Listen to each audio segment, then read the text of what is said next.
Hello and welcome to the episode 7 of Code Deep Dive. In the last episode, I showed how tuple is designed in C++. In this video, I will show you how to work with elements of tuple object.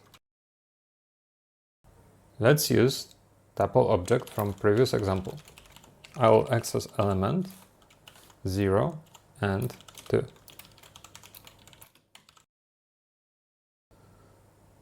Let's deep dive. Standard get function is a templated function that delegates to the templated getHelper function. It's templated with index of the element and the types tuple store. It returns tuple t. Tuple t is part of tuple element. Tuple element is a structure that uses type to point to nth element in list of tuple parameter types.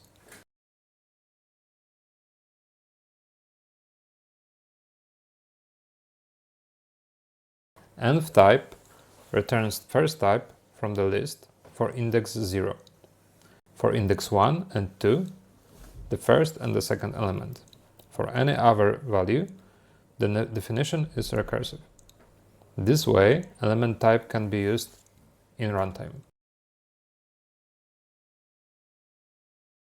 The index template parameter is also passed to tuple imp static function call as a template parameter.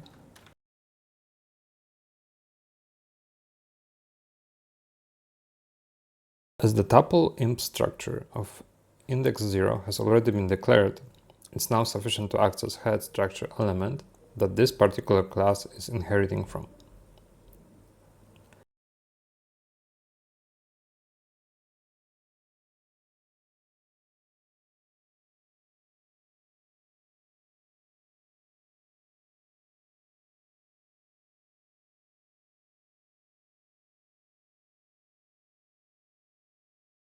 Let's try with the element of index 2.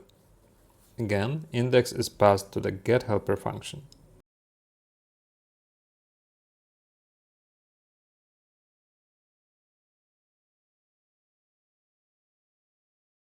This time, there's no tail, since the second element is the last one in the tuple.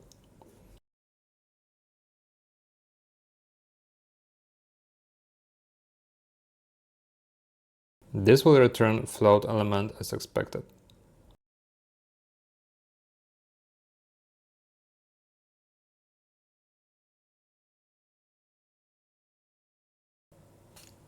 Let's see how to use tuple size.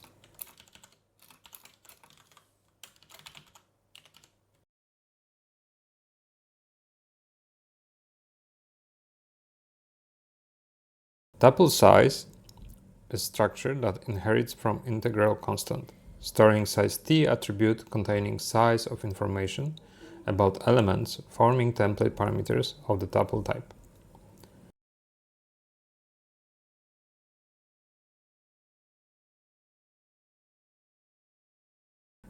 We can access value of type size t to learn number of elements. We could also use casting operator directly on the structure to obtain the value. 3 in this case.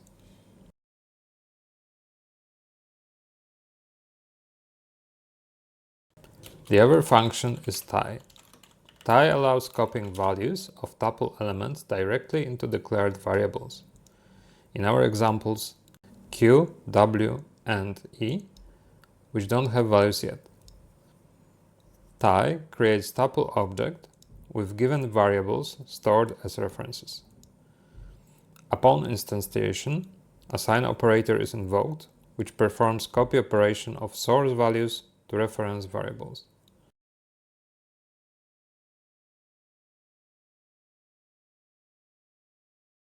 It assigns head value first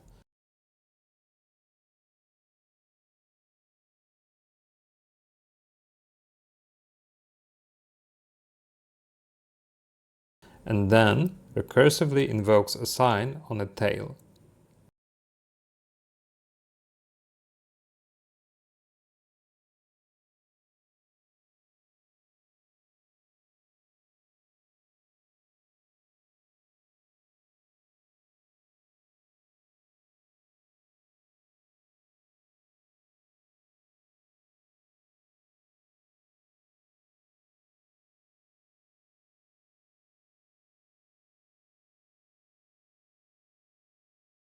Q, W, and E values are finally assigned.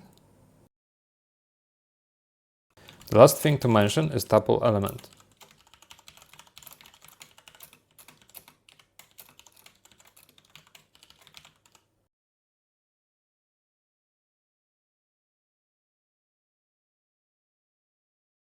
We have seen this when we're discussing standard get function.